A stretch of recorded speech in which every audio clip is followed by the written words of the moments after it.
olasınız. Həmişə üzünüz gülsün. Həmişə ölkəmizdə, xalqımızda şən və firavan olsun. Çox sağ olun.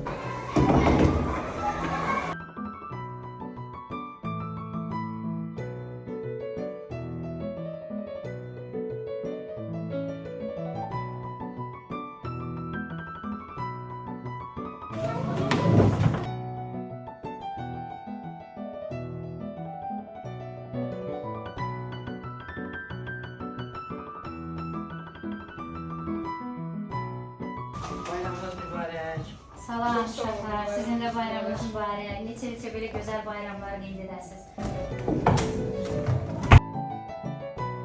Papa atırlar kələmlərin. Lap yaxşı.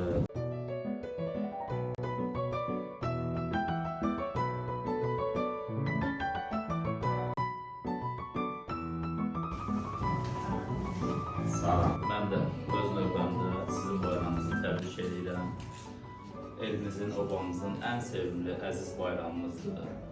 Yəni bu bayram hamıya düşərli olsun. Elimizə, obamıza düşərli olsun. Uğurlu olsun. Qədəmləri xoş olsun inşallah. Məktəbimizin də başı həmşulucu olsun. Nailiyyətləri ilə hamımızı, bütün müəllim kollektivini sevindirsin. Sağ olun. Sizə sağ olun. Sağ olun. Özüm bilə-bilə vermişsən, bilmirsən.